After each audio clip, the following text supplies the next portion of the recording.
بھائی نے سوال کیا کہ اللہ تعالیٰ جسے چاہتا ہے ہدایت دیتا ہے، جسے چاہتا ہے گمراہ کرتا ہے، انسان کا کیا قصور ہے؟ یہ اصل تو یہ سوالات ایسے جو ہوتے ہیں تقدیر سے اس کا کہیں نہ کہیں تعلق ہوتا ہے۔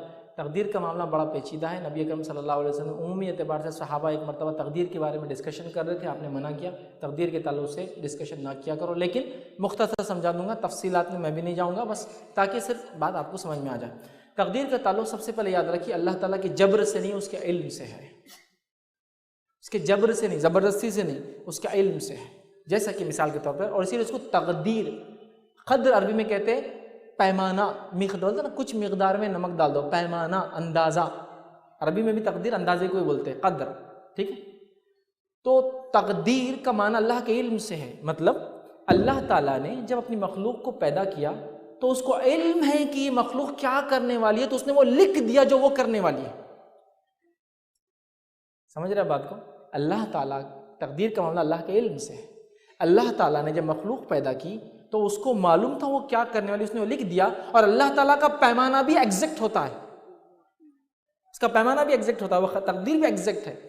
سمجھا؟ جیسا کہ میں مثال دیتا ہوں دنیاوی سمجھنے کے لیے، ایک ٹیچر بچے کو پڑھاتی ہے پہلی جماعت سے لے کر 10ویں جماعت تک۔ 10ویں جماعت میں ایک ٹیچر بولتی ہے کہ یہ بچہ 60% سے پاس ہوگا، یہ بچہ 40% سے پاس ہوگا، یہ بچہ فیل ہو جائے گا، یہ میرٹ آئے گا، رزلٹ ویسے ہی آتا ہے، وہ میرٹ، یہ 60، یہ 40، یہ فیل ہو گیا۔ تو کیا ٹیچر کے بولنے سے وہ ہوا یا ٹیچر کے تجربے سے وہ ہوا؟ ٹیچر کا 10 سال کا تجربہ تھا، یہ نالائق ہے، فیل ہو جائے گا، یہ 40% والا ہے، یہ 60 والا ہے، یہ میرٹ والا ہے، اس کا پیمانہ تھا، اس کا اندازہ تھا۔ تو اللہ تعالیٰ نے جو تقدیر لکھا اس کا اندازہ ہے، لیکن وہ بھی پرفیکٹ ہوتا ہے۔ تو اللہ کو پتا تھا اس کی مخلوق کیا کرنے والی ہے، ٹھیک ہے؟ اگر تقدیر کا تعلق اللہ کے جبر سے ہوتا تو علماء لکھتے ہیں انبیاءوں کو بھیجنے کا کوئی مقصد ہی نہیں تھا، پھر دنیا میں کتابوں کو اتارنے کا کوئی مقصد ہی نہیں بچتا نا، پھر کیوں بھیجا گیا؟ تاکہ ان کو یاد دہانی کی جائے کہ وہ انہوں نے عہد الست، عالم ارواح میں کیا وعدے کر کے آئے تھے، الست بربکم، کیا میں تمہارا رب ہوں؟ اور سب نے کہا قالوا بلی، ہاں ہاں ہم اللہ مانتے، تو ہمارا رب۔ تو یہ ریمائنڈر کے لیے بھیجا، سمجھ رہے بات کو؟ تو لہٰذا اس کا تعلق اللہ کے علم سے نہ کہ جبر سے، تو لہٰذا ہدایت کے راستے بتا دیے، گمراہی کے راستے بتا دیے، اب انسان کو چوائس دے دی۔ تقدیر کے 2 حصے علماء لکھتے ہیں، ایک وہ جس پہ ہمارا اختیار نہیں، اور ایک وہ جو اختیاری ہوتا ہے۔ اب کس پہ اختیار نہیں ہمارا؟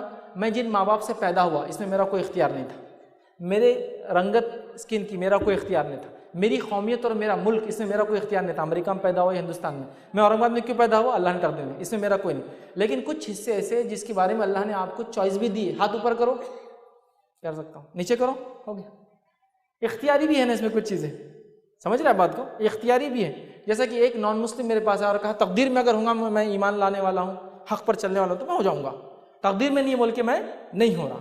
تو میں نے کہا اچھا ٹھیک ہے، چلو میرے ساتھ پڑھو، اشہد ان لا الہ الا اللہ و اشہد، مطلب اس کو میں نے شہادت پڑھائی، نہیں بولے اس کا معنی کیا پہلے بولو۔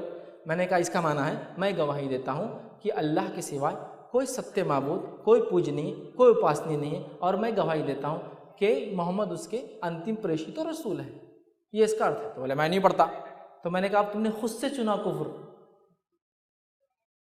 اب تم نے خود سے چنا نا کفر، اب کہاں تم اللہ پہ بلیم کر سکتے ہو کہ اللہ نے چاہا تو میں مسلمان ہوتا نہیں تھا، میں تو تم کو راستہ بتا رہا ہوں، ابھی بول رہا ہوں، اب تم نے چنا نا، یہ تمہاری چوائس ہے، اب تم اللہ پہ بلیم نہیں کر سکتے ہو۔ ہدایت آنے کے بعد تو انبیاء اور رسول آئے، انبیاء اور رسول نے وہ بات یاد دلائی قوموں کو، کتابیں اللہ نے باقی رکھی، آج امت مسلمہ کام میں لوگوں تک پہنچائے۔ تو ہدایت اور گمراہی اللہ کے ہاتھ میں مانو، دونوں راستے اللہ نے بتا دیے۔ ہیومن انسان کو چوائس ہوتی ہے کچھ جگہ، کچھ چیزوں میں نہیں ہے بہرحال، لیکن اس کی تفصیلات میں ہم زیادہ نہ جائیں، تو بس اتنا سمجھ لیں تقدیر کا تعلق اللہ کے علم سے، اور اس کا علم مکمل اور پرفیکٹ ہوتا ہے۔